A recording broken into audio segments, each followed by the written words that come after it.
¿Qué tal? ¿Cómo están? Muy buenas noches. Esto es DM Todo Fútbol en una edición más con lo que ha sido la jornada de eliminatorias sudamericanas que se disputó este día martes y para llevarles un resumen justamente de lo ocurrido en esta fecha. Vamos rápidamente con el saludo de los compañeros. ¿Qué tal, Franklin? ¿Cómo te va? Muy buenas noches. ¿Qué tal, mi querido David? De igual forma para Carlos, a los amigos que nos siguen de Todo Fútbol. Se jugó la segunda fecha de las eliminatorias sudamericanas, donde dieron algunas sorpresas, hablando de la selección ecuatoriana de fútbol, que sorprendió en el tema futbolístico ante una selección uruguaya que parecía que iba a ser un poco más fuerte, más complicada, por lo que venía demostrando en las últimas temporadas. Ecuador fue superior, la dinámica que le puso el técnico Gustavo Alfaro fue algo importante, así que vamos a ir hablando de las selecciones favoritas que se van encaminando. Argentina y Brasil creo que serán equipos de otro lote, y las demás selecciones para clasificar al siguiente mundial. Mi querido Carlos, buenas noches. ¿Qué tal, Franklin? A David y más adelante a Patricio. Pues aquí mucha tranquilidad, ¿no? Con lo que fue el empate de Colombia en Santiago. Me parece que fue algo importante sumar en una plaza bastante complicada frente a un rival directo como será Chile a la hora de buscar una de las casillas rumbo a Qatar 2022.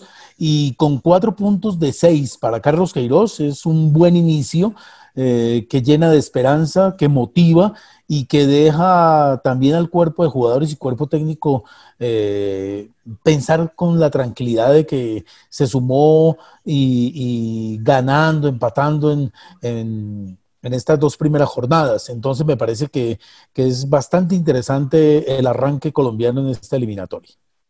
Sí, definitivamente. Hay selecciones que van encaminándose, hay otras que no arrancaron bien en estas dos fechas. Empecemos con el partido entre Bolivia y Argentina, choque que se jugaba en el Hernando Siles de La Paz. Una selección argentina que consigue un triunfo histórico, después de 15 años logra vencer en Bolivia al plantel de este país. 2-1, nuevamente el resultado. Pese a esto, Argentina no jugó bien, no es que fue un dechado de virtudes la selección argentina, aprovechó algunos errores de Bolivia y esto obviamente pues también demuestra que la selección boliviana no está para pelear algo más en estas eliminatorias. La altura, compañeros, ustedes lo saben, hay que hacerla valer si se tiene un buen equipo y en el caso de Bolivia, pues aparentemente las cosas no comenzaron de la mejor manera. Un triunfo de Argentina que además obliga al resto a ganar o sacar puntos por lo menos en boliviano. Si nosotros nos quejábamos los ecuatorianos de esa dirigencia que no arrancó de buena manera, encabezado por el señor Egas, no hablemos de la dirigencia boliviana. Existen muchos inconvenientes, hay equipos que no quieren ceder a sus jugadores como el de Strongest y el Bolívar. Está el técnico César Farías, que se rumora que existe corrupción dentro de la interna del cuerpo técnico, así que es una selección boliviana que dentro de los papeles creo que todos los equipos van a tratar de sumar los 3 puntos, o por lo menos uno. Será la selección a sumar de visita, a lo menos para la selección ecuatoriana y colombiana creo que va a estar ganar o ganar allá, porque, o en Venezuela también, que puede ser que Venezuela lastimosamente se dio ya dos compromisos, perdiendo ante Colombia, ahora perdiendo ante Paraguay. Entonces vuelven a ser las dos selecciones que de a poco se van alejando de ese lote de la mitad de la tabla para buscar la clasificación. Entonces serán dos lugares, dos estadios o dos ciudades donde tendrán que buscar puntos. Entonces Bolivia tiene muchos problemas económicos, futbolísticos. La de la selección argentina, como mencionábamos, no puede ser un equipo tan colectivo, pero tiene muchas individualidades que te pueden ayudar bastante, y creo que lo de Lionel Messi le han tratado de cobijar de la mejor manera, con la juventud y jugadores de experiencia, porque muchos dicen son jóvenes de la selección, sí, pero vayan a ver el recorrido que tienen en sus equipos jugando Champions o Europa League, y a lo menos de las mejores ligas del mundo. Entonces Messi se ve un poco más cómodo, como que ya no es el único jugador que tiene que generar juegos, sino que hay jugadores que te ayudan por los costados, y aparte también con experiencia, algunos como Otamendi, Tagliafico también, que aparecen en esta renovación de Scaloni, que como mencionabas, David, después de 15 años vuelve a ganar el equipo argentino, y en el último compromiso que ganó Argentina estaba Scaloni en cambio como jugador, mi querido Carlos. Sí, además de lo que hablábamos, no es solo la altura, ¿no? También hay que ponerle un poquito de fútbol porque Bolivia fue muy completa para la eliminatoria del Mundial del 94 a Estados Unidos y le daba la estadística de 74 partidos que Bolivia ha jugado en La Paz y ha ganado 36, o sea, un poco menos de la mitad. Entonces ahí se puede ver que no solamente es yo pongo la altura y ya con eso estoy ganando y asegurando los 3 puntos. No, los equipos también se preparan y lo que es argentinos, uruguayos y brasileños le temen mucho a esto de la altura, ¿no? Pero se pueden sobreponer y mucho más cuando hay una selección que da tantas facilidades, ¿no? Y demuestra errores en zona defensiva, aunque hay que decir que en los resúmenes no vi todo el partido, pero en el resumen que he podido ver, Argentina se salvó varias veces, o sea, Bolivia tuvo para haber marcado más de un gol frente a los argentinos, incluso cuando el partido iba 1-1, tuvo varias opciones para haber aumentado la cuenta. Lo que pasa es que no se tuvo la precisión a la hora de definir y después vino el error y la salida rápida de Messi, Lautaro y la finalización de Correa para el 2-1 y ya después Argentina pues ya se sintió un partido que terminó también con bronca, ¿no? Intercambio de palabras de Moreno Martins, de Messi también, un poco, no sé qué sería lo que pasó ahí al término del compromiso, qué se dirían, pero pues parece que no fue del gusto de los argentinos, que tuvieron fue que calmar a Messi, no al capitán, porque algo le debieron decir al crack argentino. Y justamente, Carlos, leí ahorita un tuit que lo que les molestó a los argentinos es unas palabras del delantero capitán, Marcelo Martins, que les dijeron, ustedes están muertos de miedo, aquí se comieron 6 en altura. Entonces creo que fue un detonante. En la posición del boliviano no hubiese dicho nada. Hay que ser muy claros, hay una diferencia gigantesca, pero a veces con la boca se quiere ganar lo que no se hizo dentro del campo de juego, donde Argentina ganó 2-1, se encamina, jugando bien, jugando mal, con individualidades, y Scaloni que todavía sigue pasando, creo que sigue como pasante, porque todavía creo que mucha gente no le ve como el técnico ideal de esta selección argentina. Ayer el primer compromiso, mi querido David, Argentina ganó 2-1 ante la selección boliviana, que se hunde, que lastimosamente ya se va despidiendo de a poco de este camino rumbo al Mundial de Qatar 2022. El siguiente compromiso fue Venezuela-Paraguay, ¿verdad? Vamos con la cronología, o Ecuador-Uruguay. Perfecto, Ecuador-Uruguay. Sigue, David. Sí, definitivamente el conjunto ecuatoriano consiguió un triunfo importante, un resultado que empieza a darle un buen camino a la selección dirigida por Gustavo Alfaro. A diferencia de lo que muchos pensaban, Ecuador salió con un equipo ofensivo, 2 delanteros, 4-4-2, a buscar el compromiso ante la selección uruguaya. Y digo esto porque muchos lo criticaban a Alfaro como un técnico defensivo, pero Alfaro va manejando los equipos, o al menos esto se vio en los 2 encuentros, me refiero ante Argentina y ahora ante Uruguay, va manejando los equipos de acuerdo a las situaciones y al rival. Es cierto que al final, me parece a mí, se equivoca Alfaro porque empieza a defenderse muy temprano con el marcador de 4-0 y por eso le marcan los 2 goles al conjunto tricolor, pero creo que en líneas generales hizo bien las cosas en la selección, consigue un triunfo importante ante Uruguay, que no era fácil tampoco, el equipo charrúa, y se lleva los 3 puntos. Sí, 3 puntos importantes que permite, mejor dicho, hacerse fuerte de local en Casablanca, que va a ser el estadio que estará la selección ecuatoriana. La altura, como decía Carlos, cuando tienes un buen equipo te ayuda, y eso hay que ser muy claros, porque las anteriores eliminatorias de Ecuador tuvo la altura, pero no tuvo un equipo como arrancó las eliminatorias y perdieron el ritmo y nos quedamos afuera con un inicio espectacular, 12-12. Entonces Ecuador empezó a entender, y como mencionas, David, Alfaro va planeando el partido que viene. El próximo es ante la selección boliviana, después contra Colombia. Entonces creo que eso es una manera inteligente, no darle pistas al rival de saber de que siempre se plantea de esta manera y así se va a jugar. Ecuador no tiene muchas variantes a comparación de otras selecciones, pero demostró que con esta juventud, que hay que ir corrigiendo errores, como mencionas, David, a lo menos en la parte defensiva, van a existir variantes posiblemente, pero no traiciona su identidad de juego el técnico Alfaro, que algo que me queda, que me agradó mucho, que no le quitó mérito también al técnico Jorge Célico, porque recordemos que en la rueda de prensa lo mencionó porque se basó en una persona de experiencia, se basó en un técnico que ya conoce el medio, no a comparación de Gustavo Quinteros, que le comentaban, le decían tal jugador y él, para de contar, el único que podía decidir, y ese ego hizo que Ecuador vaya de picada. En cambio aquí, mientras más se van conformando, cuando más te aportan, cuando más te ayudan, te permiten a tener mejor visión, mejor manejo dentro del camerino, dentro del campo de juego, y ayer se demostró un equipo ecuatoriano que todavía tiene muchas ganas, muchas ambiciones con esta gente joven. Señor Moya, ¿cómo está? Buenas noches, bienvenido. Hola, ¿qué tal? Franklin, a usted también bienvenido, porque de vez en cuando le veo, ¿ah?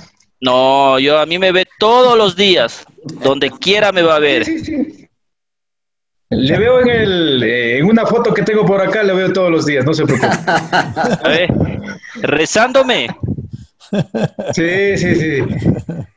Que siempre vaya por el camino derecho, por el camino correcto, siempre le estoy rezando, así es que no se preocupe, siempre está en mis oraciones. Muy bien. Me parece perfecto, Pato. Estábamos con el compromiso de Ecuador ante la selección uruguaya. ¿Qué concepto tiene, Pato, de este partido donde Ecuador consigue los 3 puntos que creo que más de lo futbolístico les llena de confianza y de saber de que existe jugadores que se pueden trabajar y encajar en el esquema que quiere el técnico Gustavo Alfaro? Sí, con apenas 2 entrenamientos ha jugado las 2 primeras fechas de las eliminatorias, le hemos visto a la selección ecuatoriana bastante bien. Podemos esperar mucho más porque, aunque el calendario del campeonato ecuatoriano, la Copa Libertadores de América, no le va a permitir trabajar, hacer los famosos microciclos, ¿sí? Pero me parece que ya por lo menos los jugadores en estos días que han estado junto al técnico tendrán ya una idea clara de lo que él quiere en el campo de juego. Es decir, que esperamos que para las siguientes fechas con Bolivia y con Colombia, especialmente con Colombia, Carlos, en el Estadio Olímpico Atahualpa no puede perder, ¿no es cierto? En Casablanca, Pato, sería. Es rival directo, pues estamos hablando de Chile, Colombia, Ecuador, que están en ese segundo pelotón luchando, yo digo, por un cupo y medio, por el quinto y el medio cupo, que es el repechaje. Entonces, Ecuador no debe perder en el Estadio Olímpico de Atahualpa enfrentando a Colombia. Así como lo hizo Colombia frente a Chile, irlo a restar.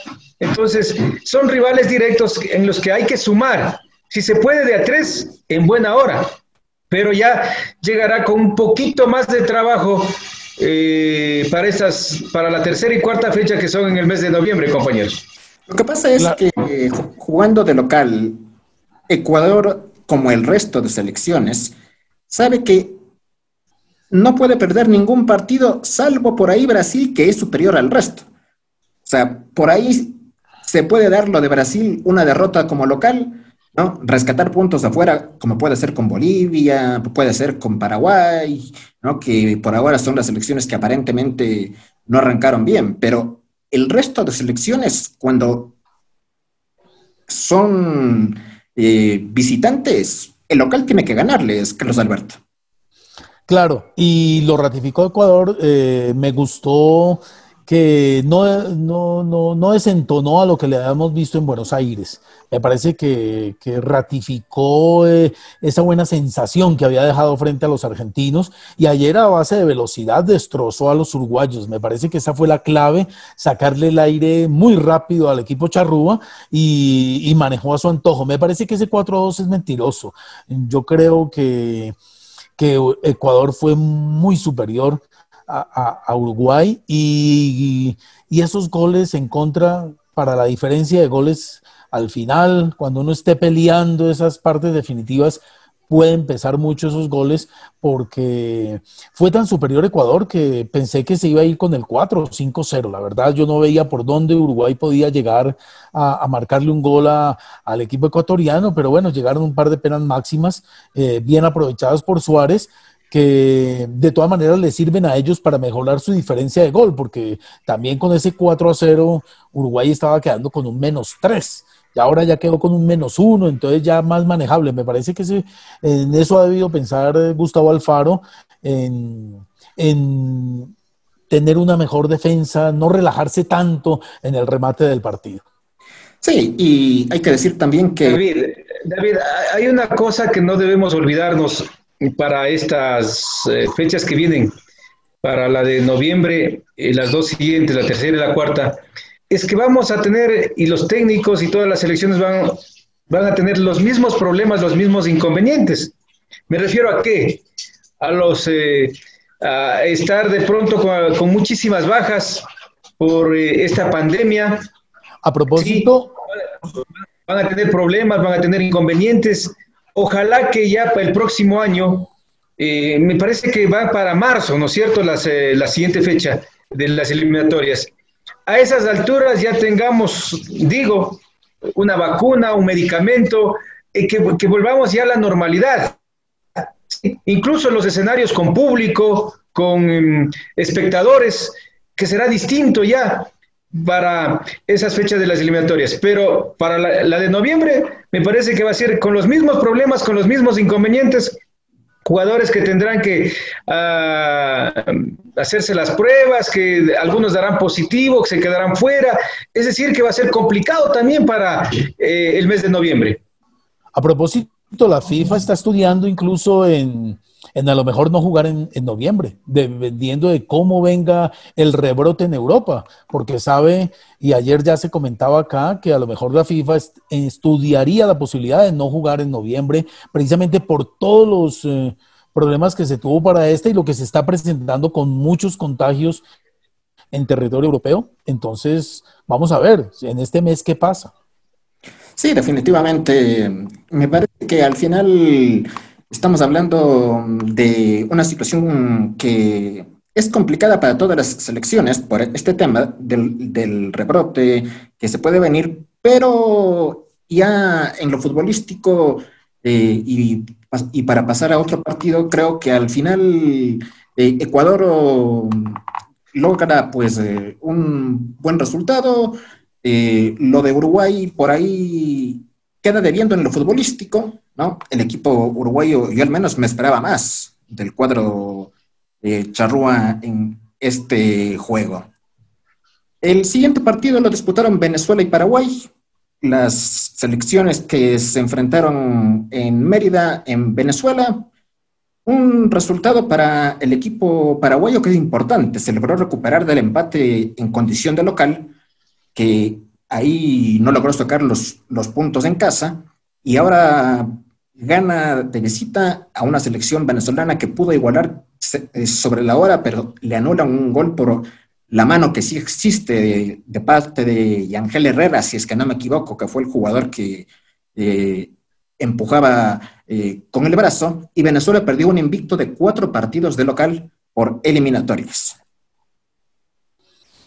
Sí, la verdad, Venezuela pues se hunde, ¿no? O sea, lamentablemente aquí no hizo un buen partido en Barranquilla frente a la Selección Colombia en su debut, y se pensaba, y aquí escuchábamos a Rafael Dudamel, ex técnico de la selección, que está trabajando para el canal que transmite los partidos de la Selección Colombia ahora, porque el comentarista oficial era Gustavo Alfaro, pero pues ahora con Ecuador, entonces han llevado a Rafael Dudamel, y él era optimista de que se podían sacar los 3 puntos, pero de todas maneras, lamentable para Venezuela. La verdad, hemos visto apenas pequeños resúmenes, pocas opciones tuvo el equipo venezolano, la única que tuvo el VAR no la convalidó, y después viene el gol paraguayo, y además una pena máxima, ¿no? Una pena máxima que desperdician ya en la recta final, tapada por Anthony Silva. Entonces, la verdad que no es el mejor arranque para Venezuela, donde también tendrá uno que ir a sumar, ¿no? Y digo uno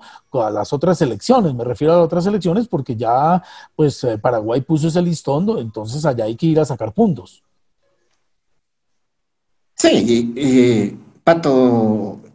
Al igual que lo le decía, ¿no? Si usted está pensando en esa posibilidad de clasificar, tiene que ir a Bolivia, tiene que ir a Venezuela, a sumar esos puntos y de a tres porque lo están haciendo. Paraguay no es una selección fuerte, pero fue y ganó en Venezuela. ¿Eso qué significa? De que, por ejemplo, Chile, Ecuador, Colombia, Uruguay van a ir a ganar allá en territorio llanero. Entonces, esos son puntos fundamentales para una posible clasificación, pero siempre y cuando, ojo, siempre y cuando se consigan los puntos de local. Hay que ser fuerte primero de local, porque, mire, si logra ganar cualquier selección, llámese la que se llame, cualquier selección, si logra ganar todos los partidos de local, tiene 27 puntos. Con 27 ya está por lo menos en el cuarto puesto de la clasificación al final. Si logra sumar por allí un triunfo, 2 triunfos de visitantes, seguro clasificado. Entonces, ¿dónde puede sumar esos puntos? En La Paz y en territorio llanero. Sí, y para cualquier selección, ganando todo de local y ganando en La Paz, que sería lo lógico, no la sacan del Mundial, pero de ninguna manera.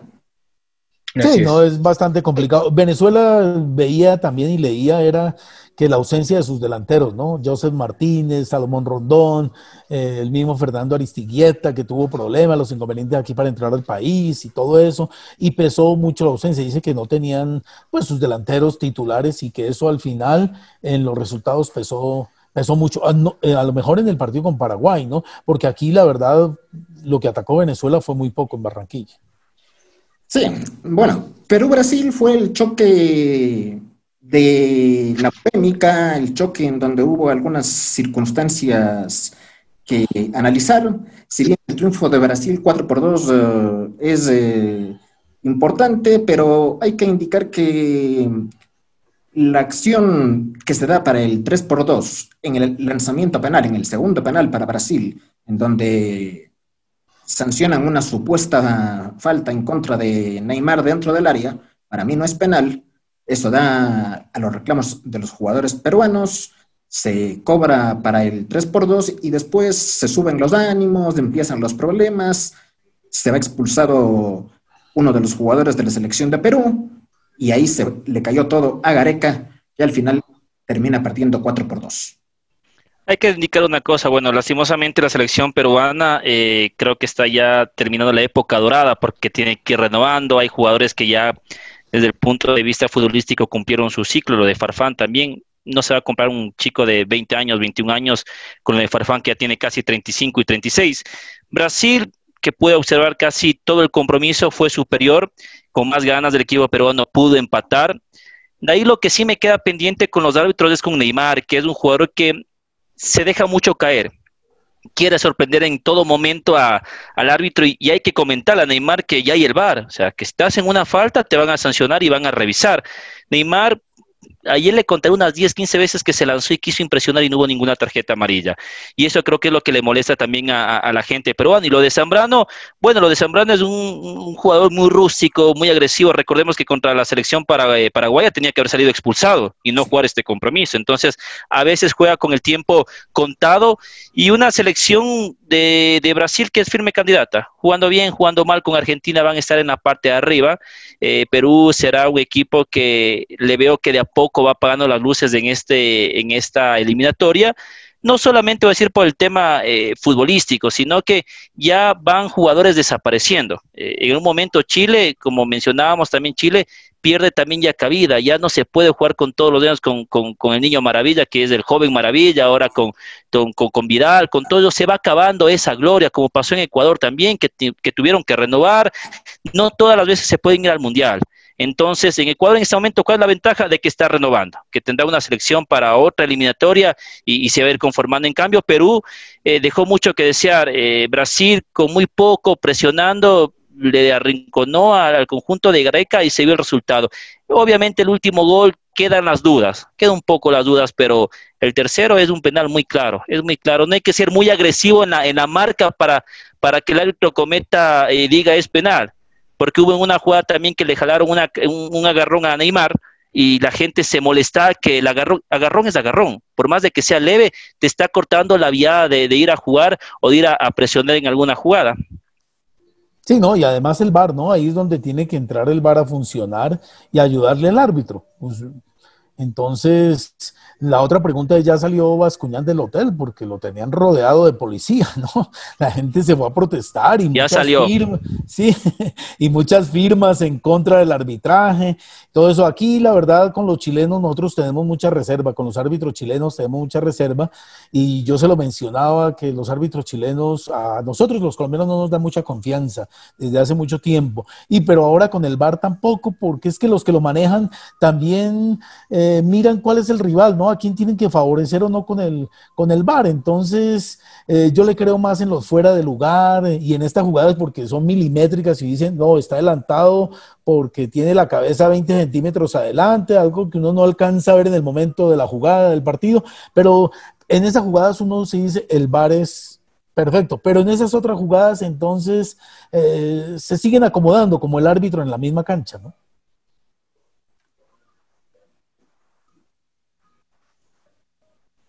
Sí, es obvio que el VAR es un instrumento que lo manejan pues los propios árbitros, si bien es una tecnología, pero el modo en que se maneja el VAR es una situación en la cual hay una jugada en donde el árbitro toma una decisión equivocada, el VAR revisa la acción y le dice, a ver, la jugada tiene que ser chequeada cuando el juez va hacia la cámara para verla, o le dice, tenemos la duda, decide tú.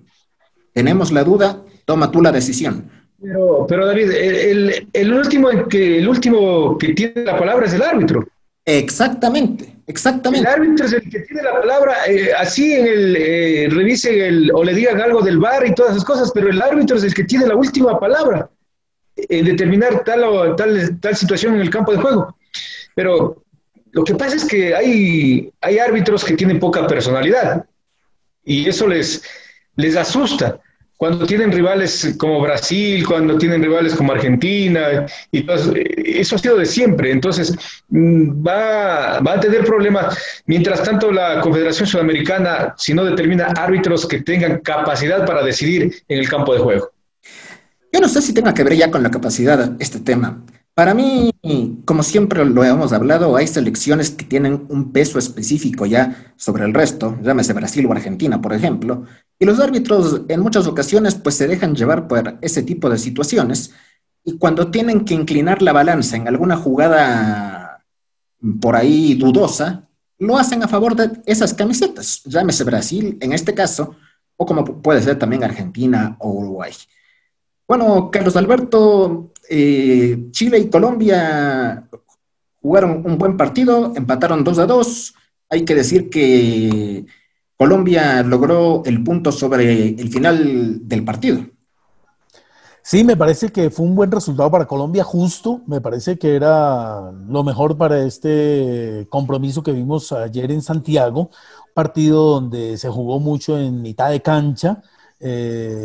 La lucha era por eso, pensábamos incluso, yo les decía que a lo mejor podía meter un volante más Colombia como para el manejo de la pelota. Al final se decidió y salir con el mismo esquema, con sus dos delanteros, Carlos Queiroz, me parece que hizo un buen partido, buscó las bandas de Cuadrado, de Medina, y por ahí llega la primera anotación. Colombia le ha hecho falta mucho Luis Díaz, el otro delantero, que es un hombre que desborda, que crea mucho, desequilibra mucho en el área. Me parece que en el partido de ayer se notó su ausencia, no tanto contra Venezuela, pero ayer me parece que sí, porque Colombia quería desbordar por las bandas, lo hacía Mojica y Medina, hasta que se lesionó lamentablemente. Los dos marcadores derechos se lesionaron, Arias y Medina. Claro, este tendrá para unos 15 días, es una contractura, ya lo de Arias es mucho más complicado. Me parece que Colombia controlaba el partido hasta la jugada del penal, no era un amplio dominador, pero lo controlaba y le hacía el partido difícil al equipo chileno después de la anotación de Lerma, que me parece fue la figura del partido,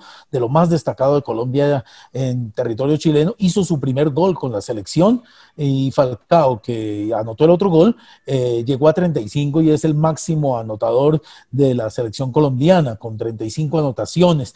Entonces me parece que llega esa jugada desafortunada, que el VAR la ve como tiro penal. Claro, al final uno ve que sí, que hay contacto sobre Vidal, que de todas maneras pues hace su show ahí, lo cobra muy bien, ¿no? Un cobro excelente el de Vidal, y después viene en ese momento de cuadrar la defensa, de Cuadrado pasar a la zona defensiva, llegar al Sate que se demoró en entrar en el ritmo del partido, llega la desconcentración de Cuadrado que ha debido rechazar una pelota, intentó pararla, se le fue, la aprovechó Alexis Sánchez, pone el 2-1 y en 3 minutos Colombia parecía que se le desbarataba todo y se le venía el mundo encima, pero no, me parece que en el segundo tiempo Colombia por momentos supo reaccionar y fue adelante, metió a Chile en el arco, tuvo algunas opciones, Chile apenas un par de acercamientos al arco de Camilo Vargas y al final pues se dio la justicia con ese gol de Falcao, ¿no? En una buena jugada elaborada donde también participa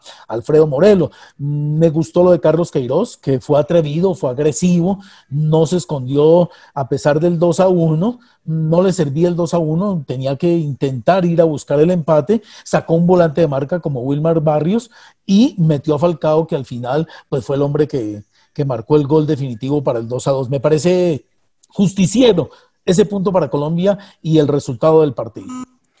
Y sí, algo más, Carlos, Alberto, yo diría que a diferencia de otras selecciones, Colombia sí tiene un buen recambio, incluso una buena banca, que en cualquier momento le puede ayudar al técnico a cambiar la historia de un partido. Dejarlo a la banca, Radamel Falcao, es darse un lujo, pues, por ejemplo. Es darse un lujo, y él entra y le soluciona los problemas en el campo de juego y por lo menos le permite rescatar un empate. Por eso digo, Colombia tiene un buen plantel, no solamente de los titulares, sino también tiene una buena banca que en cualquier momento le pueden cambiar la historia de cualquier compromiso.